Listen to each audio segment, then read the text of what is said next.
Welcome to Idiots Talk Sports, our show unofficially sponsored by Fiber Energy. Eric, what flavor are you on today, buddy? Berry was the flavor of choice. Berry? Me as well. Berry's delicious. Where today we are going to be discussing the state of the St. Louis Blues, breaking down their season stats, prospect pools, free agents, and where we think the team will end up next season. Couple of huge additions for the St. Louis Blues. Really a restructured team this offseason. Yeah, more than a couple. Yeah, additions. and let's kick it off with Ryan O'Reilly. I mean, we talked about this guy a little bit on our Buffalo state of the team, and this guy is he's a tremendous team guy, a leader out there, guy who's going to win you 60% of your faceoffs. He's one of the most underrated centermen in the league. Seriously. But he was over in Buffalo. I have to say this again, 2 penalty minutes last year. Yeah. Doesn't take penalties, class act. And really, he's a worker. He's one of those guys. He can kill penalties. He can command the power play. You know, he can kind of do anything for you. And I'm really impressed with the moves from St. Louis this offseason. They look like a totally different team.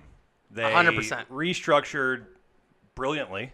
Like you had said, picking up Ryan O'Reilly is so big for them because they needed a definitive number one center. And he fills that spot. They did give up Tage Thompson for him. Sobotka, who's never really performed where, you know, in watching him, you think he's going to perform. You know, he's always been kind of 20-point guy. And Berglund, who's had some 30, 40-point years, but never, again, has really been. It adds a little third, maybe some fourth-line depth to Buffalo. Right. And you know, but truth be told, maybe those guys needed a change of scenery. Yeah. Sobotka, he might have a 40, 50-point year. He might do what he looks like he should do over there. You never know. And you know, but the Blues did nothing wrong here, picking up O'Reilly, I going don't for that think number so. one center. I mean, Tage Thompson, a first-round pick. I mean, that first rounder is going to be late, and Tage Thompson is going to be an NHL talent. But at the same time, I think it was a pretty good trade for both teams. Yeah. Going into O'Reilly's point totals last year, for those that maybe aren't aware with much of his, you know, points in his game, he played 81 games. He had 24 goals with 37 assists for a total of 61 points. As you mentioned, had a 60% in the dot. Is he the best winning faceoff percentage in the league? That may have been. I mean, it's him or Bergeron, but they're both up there. Well, and career-wise, he's a 55.1. That is so crazy. He's been so consistent, and that's the thing with O'Reilly. I mean, he's a perennial Lady Byng finalist. I mean, he could win it every year.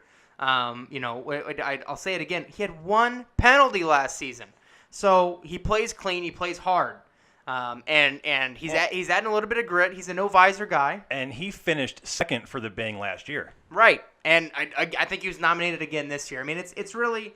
You know, he's just, you know what you're going to get out of Ryan O'Reilly. And with all that said, he had that kind of year, and his exit interview was borderline depressing in Buffalo. He was talking about maybe not wanting to play hockey anymore, and he just wasn't happy with the atmosphere over there and the kind of culture they had in that locker room. And truth be told, they're a team who maybe the ownership wants to be ran by a 21-year-old, Jack Eichel. You know, and maybe for a guy like O'Reilly that just didn't it didn't sit well with him, or he's just kind of sick and tired of losing. Yeah. So now he gets a fresh look, you know, a fresh opportunity in St. Louis, and I think we're going to see a career year out of that guy. We could. I mean, he's usually good for around 50 to 60 points. Could we see 70? We could. I believe it's possible. So. I believe so. So he's a worker, and speaking of workers, Tyler Bozak. Right, moving right along. Tyler Bozak, big pickup for St. Louis. Huge. And, you know, he flies under the radar over there in Toronto. Time. Well, Toronto has such a depth chart. I mean, it's kind of crazy to look at who Toronto has and who they have coming up, and so Bozak was always kind of lost in that mix a little bit, but he's worn the A for a few years now. He skates hard, plays on the power play, plays on the penalty kill, wherever you need him. I mean, 2 extremely versatile guys in O'Reilly and Bozak. Right. Well, and Bozak consistently puts up 40, 50 points a season. That's the thing. He's a perennial 40 to 50 point guy. Good size guy. Yeah. Has that nice little nifty backhand over the goalie's glove. Has a few moves. Plays with some grit. Yeah. He plays with some grit. Yeah, and let's not forget his faceoff percentage, 53.6 for his career. So another great face-off winning centerman. Braden Shen is and we don't have to move along just yet. He's what some people consider a second-line center, but I think he had like a 49% or something. His face-off percentage was not good. Yeah. So St. Louis desperately needed a couple of guys who can win draws.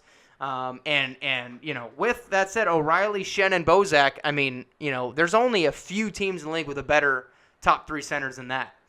Truth be told. And St. Louis, you look at their roster this upcoming year, there's nobody you wouldn't want to have on your team. No. Nobody. No. Well, they just signed Patty Maroon to a one-year Yes. deal.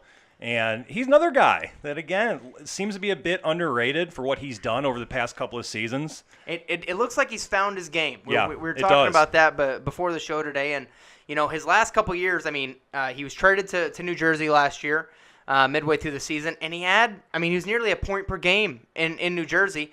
And I kind of lost track of Maroon when he got traded to New Jersey. I'm like, oh, well, that's unfortunate for him. I mean, I know he really liked playing with McDavid. But he's a 40-point guy now. Yeah. And a big body. Yeah. He can play on the power play, crowd the goalie.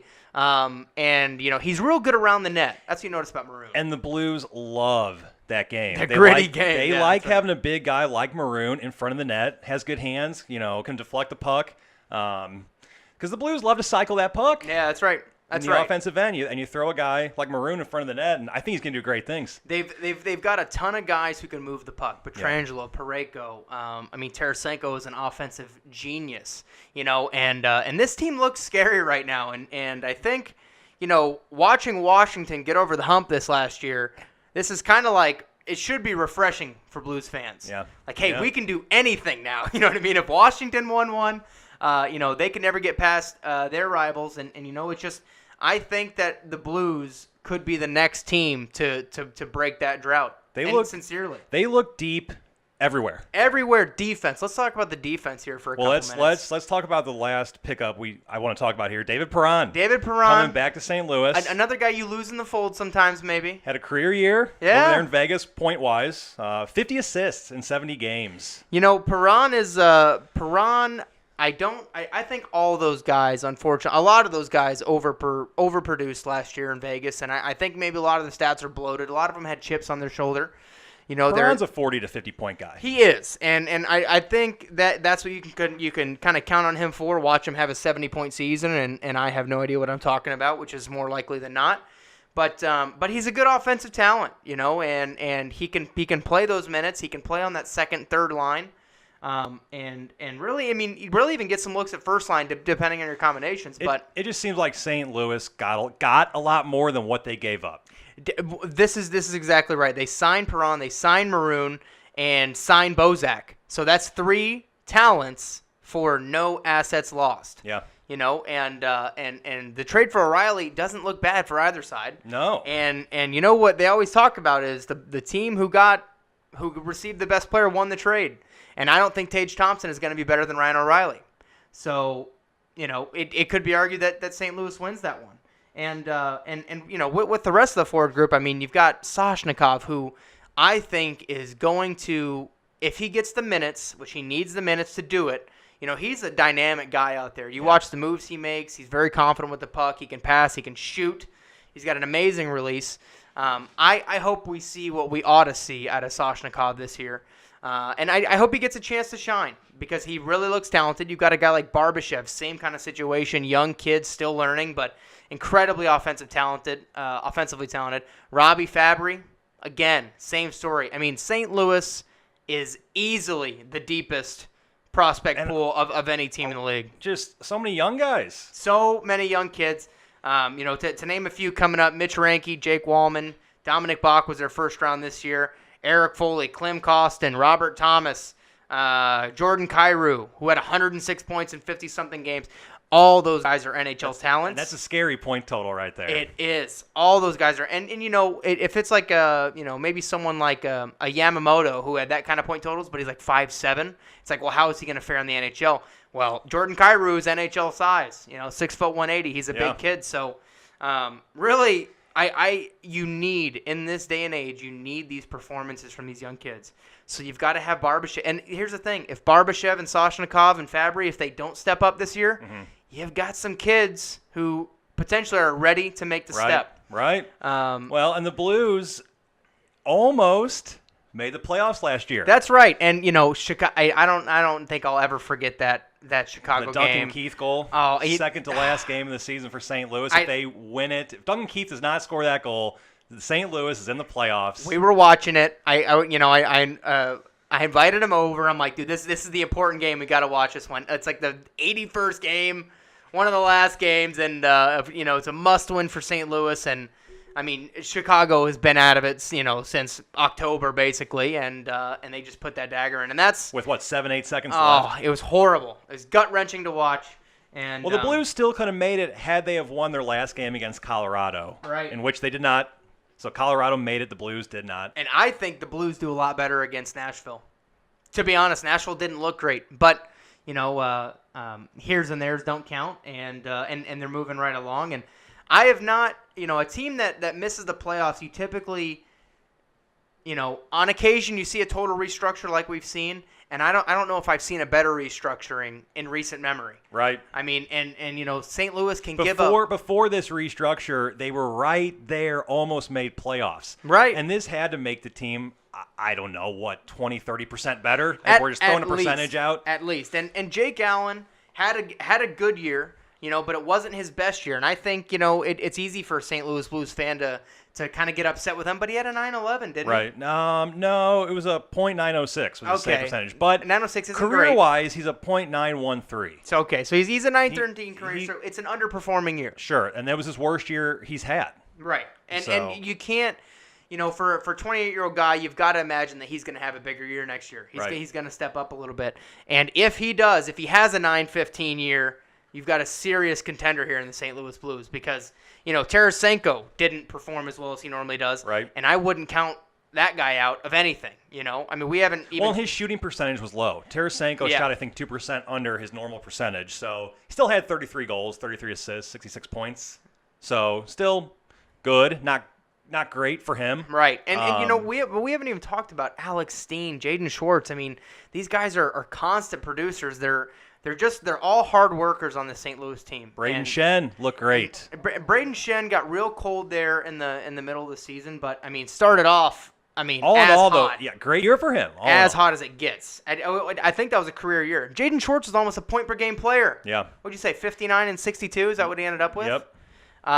So an extremely talented forward and with group all here. That being said, this team runs off their defense. We haven't even talked about the defense. Not at all. And we'll start with the captain, El Capitan, Alex Pietrangelo. Is he the best player on St. Louis? He could very well be, and he's without a doubt in my mind, he's a top 5 or top 10 right shot defender in the league, top 10 defender in the league. Period. Tied for third in goals. Tied for third amongst in goals. defensemen. He runs that power play, and you know what I love about Pietrangelo. We talked about this. You hear him out there. Yeah, you're very watching, vocal. You're watching the broadcast, and you hear him commanding the guys out there. He sees the ice well. He makes that first pass as good as anybody does. Colton Parayko has such a cannon from the point. Pietrangelo can shoot. Parayko can shoot. These guys are so talented. You've got a veteran in Jay Bouwmeester that stays at home. Right. Constantly plays that consistent game. Carl Gunnarsson, Robert Bortuzzo, Vince Dunn, young kid, 21. A lot to be expected out of him. 2 RFAs on defense is the only free agents that they have on the main roster, Jordan Schmaltz and Joel Edmondson, with $3 million to spend. So it's going to be tough getting both those guys on, but to be honest, as we talked about, if they don't sign them, Mitch Reinke, Jake Wallman, ready to come up.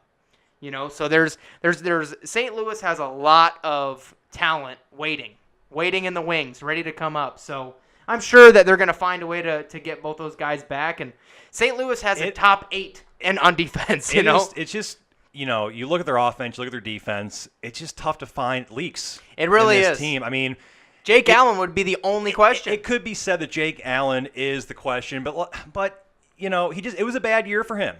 The years before that, question. he looked good, based off his stats and his play. I mean, I think he bounces back, and he's only 28 years old. So. And you know what? Chad Johnson signs for 1 year, 175 with you guys, and Chad Johnson is a fairly consistent backup goaltender. That last year he didn't have a great year in Buffalo, an .891 with .355 goals against. But you have to expect that to improve a little bit with the kind of mentality that the Blues are going to have this season. And, we talk about mentality a little bit. When they traded away Stastny last year at the deadline, I think it deflated the team a little bit. Yeah. You had a team that was on the fringe, that was in a very competitive division, that they trade away their second-line center. Yeah. A guy who plays big minutes for you. Gritty guy. And he did great for Winnipeg in the playoffs. He's a good playoff guy. To be honest, they fought valiantly to the end. Even without him. And that's a leak. You know what I mean? That's a real. You don't lose a guy like Stastny and you're just totally fine with it. You're totally okay. It's really hard to see this team not making a run this year, not getting into the playoffs, and making maybe a little bit more of a run they have the past few years. Whether they can, be a cup contender, that's another story. I don't know. We'll have to see how these guys all work together. Something that needs to be improved upon that was not good last year was the special teams. That's right. Didn't have a good power play. They were the second worst in the league, a little bit over 15%. Oh, that's terrible on a power play. That's not good at all. Not good. No. And on their penalty kill, they were 18th in the league with a 79.65%. And you have to think that some of these additions, the It's Ryan gonna O'Reilly improve. for your penalty kill. Yeah. I mean, it's got to improve. Their special teams, when you look at what they've done this offseason, it has to improve. I don't see how it doesn't. We talk about winning faceoffs and how important that is for a guy like Bozak and O'Reilly. Bozak's going to run that power play, and O'Reilly's going to run that penalty kill. It's going to lead to so much more puck possession time that's for right. St. Louis. That's right. It's a totally different team, and you have to wonder if they can bring it all together. If Could this they're able to be could this be the team that's changed up the most leading into next season? I think so. It's a totally different looking team, quite frankly. And I genuinely believe that that teams are renewed with the win of the Capitals this postseason, and I think that it's telling a team like the Blues, hey, we can do it too. And I really believe that Tarasenko's going to have a big year. O'Reilly's going to have a big year. Schwartz, if he stays healthy, is going to have a big year. And I don't even think these guys need to have career years. They really don't. I think as long as they put up what they can put up. You have so many 50-point guys, it's not even funny. Yeah, so deep. Like we said, everywhere. It's right. hard to find holes. It's a top 9 that contends with any top 9 in the league. And they got guys willing to step up if somebody gets injured. They got guys waiting in the wings. These guys want to play. That's right. And it's really, we say this about every team. It's an exciting time to be a fan, but the St. Louis Blues have let their fan base down so consistently throughout the years, much as the Washington Capitals, much as a lot of these teams who've had the opportunities, had the teams put together. They're the longest-standing franchise to not win a Stanley Cup. And 3 finals appearances their first 3 years. It was a watered-down division and conference, but that St. Louis sucks. needs a championship. St. Louis needs a cup. And this could be the team. I mean, could they win the cup? They could. One could hope, and I really do believe that this is a cup contender. It looks as though they're a cup contender. I think when they traded away Stastny last year, that was their GM saying this team's not going to make it. And I thought that was disrespectful. But after seeing what he did to the team this offseason, it's saying this team can make it. It's an exciting-looking St. Louis Blues team, more so than it has been probably in the past 15 or 20 years. Absolutely, because, you have a lot of high-end – the thing with St. Louis, they've always played that gritty game. I mean, David Backes was your captain for crying out loud. Now it's different. It's a good mix. It is. You've got the grit. You've got the size. Got the shooters. The shooters, the scoring potential. That's the real deal. Some veterans, a lot of young guys. Yeah. Good face-off winners. The list goes on and on. This team ought to contend for the Cup this year. I think we're looking forward to it. And with that said, I mean, let's see how this pans out. And we could eat our socks, and they could have 20 wins. But I highly doubt it. It's hard to see that being the case. That's right. So we'll see. All right, everybody. That does it for today's show. One last thank you to Ben Rosette for letting us use his music for our podcast. The full title for the songs used can be found in the description below. Thanks for tuning in, and you'll be hearing from us soon.